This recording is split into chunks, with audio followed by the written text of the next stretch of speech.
So I was brought up in a pretty relaxed environment. For most of my childhood, my mom was a single mother, and religion wasn't really the central part of our lives. She was too busy trying to provide for me and my little brother who had autism.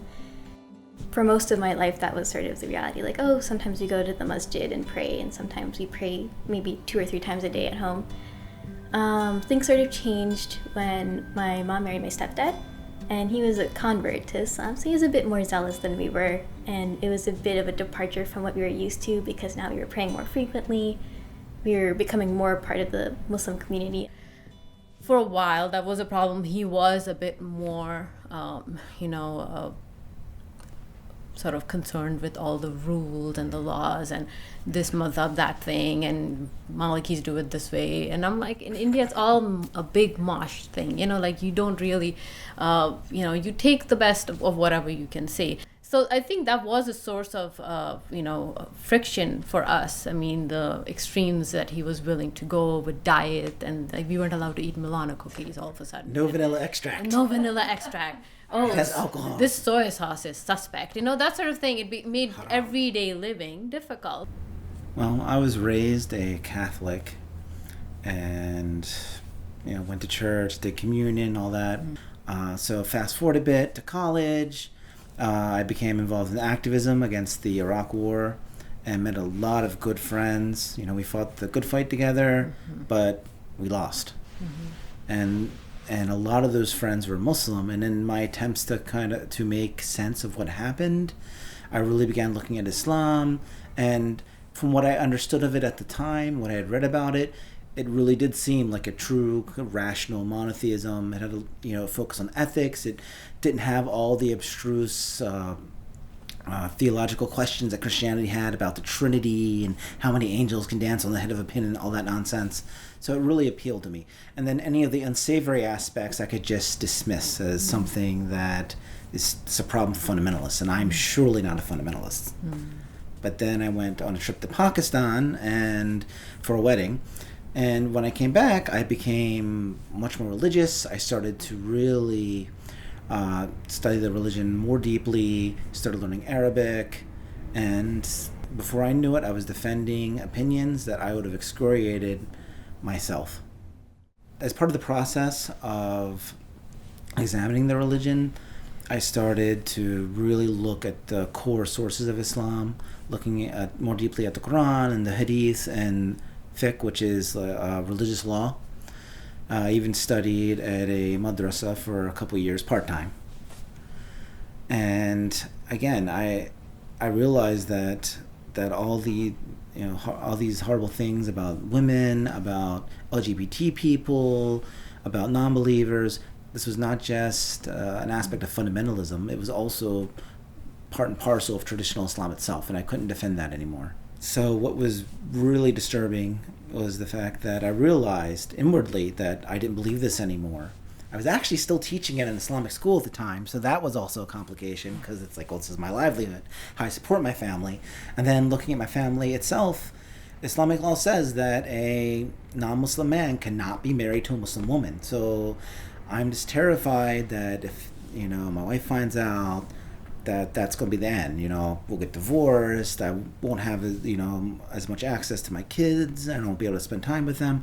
So I was very terrified about that. So I started actually bringing up little criticisms, and I was thinking that was clever and and slowly sowing doubt. I remember he told me all the historical inaccuracies, and that really sort of, you question certain things, and you sort of explain it by saying, oh, it's a text written at that time, this, that, but no one ever, asked me those kind of questions that made me realize that when it's inaccurate, it's just wrong, this is not when this happened. So then I thought, that whole idea of it being untouchable, the Quran, right, that sort of shattered. And after that, it was just no going back, really. You can't just sort of believe again. As a Muslim, I was constantly worried about this tremendous duty I have to my kids, not just to provide for them, not just to try and be a good example for them, but I also have to make sure that they observe all these little rituals, follow all these rules, and if they don't, then they'll be punished, I'll be punished. And it's not conducive to having a healthy relationship with your kids. the real thing for me was, is she kind? Is she going to be curious about life, religion doesn't allow you to ask questions, especially does not allow women to ask questions. It does not give women avenues, to be curious. So the day I left my faith was when I was 16, between sophomore and junior year of high school.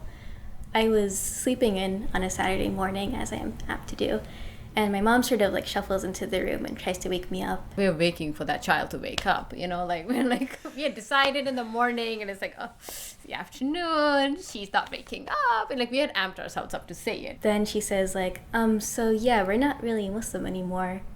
You can leave Islam with us, but maybe you should think about it. And that, of course, kind of rang in my ears a little bit, because I was like, it had never occurred to me before that leaving Islam was an option, despite how bitter I was towards it. For a lot of ex-Muslims, deciding whether or not you want to leave is a very long process. It takes years to kind of come to terms with it. But for me, it was just the first chance I got, it was a snap decision. What's really surprised me was that the revelation that she was, to a great extent, humoring us the whole time. Yes. But that's a pleasant surprise, to be honest. No, it was I was like, gosh, we were doing this to her, putting this on her this whole time, because she was just, it's almost like she didn't even think. We were sort of reassuring her, look, even though we don't believe anymore, you don't have to, agree with us. We will help you. We will even, I was thinking that I'll even take her to the mosque and stuff if she wants to go, even though we were never mosque going people. So, but I was willing to sort of I was ready to accept anything she said. I just was not expecting her to be yeah, of course, I'm leaving. I would leave this behind as well. And she started texting everybody. It was immediate, and it was apparently she's had all these doubts and questions, but she was sort of trying to be sensitive to us. Right after the day of my apostasy, I sort of noticed more my parents are happily swapping books on atheism and stuff. And I feel through this sort of shared experience of leaving religion that we've become more closer and more warmer as a family, just because, we can talk about things now a little more. There's no secrets or anything. I still feel some of the negative impacts from religion, for example, showing skin. I still feel twinges of shame and embarrassment if I wear short dresses or skirts or shorts.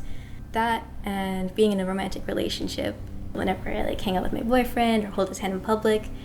There was also, I struggled a lot with my bisexuality and sort of coming to terms with that. Around the beginning of high school, I noticed I was having crushes on girls as well as boys. And just from I guess from religious settings, you're not supposed to like the same sex. So when I sort of realized I was having these crushes, I felt this weird self-disgust, I was creepy and stuff. And that stayed with me a lot even after leaving. It sort of took me a while to kind of accept that a bit. I think 2 years later I sort of came out properly to my parents and stuff, and they were very supporting. But it was just this weird sort of self-battle that I had to come to terms with it. If I were still Muslim, I would still be I'd be very different from how I was now, because I feel ever since I left, I've become more confident as a person and more open to new ideas and such, because being in a sort of a religion that mandates that you follow certain beliefs sort of cuts you off from other ideas and other people talking about them.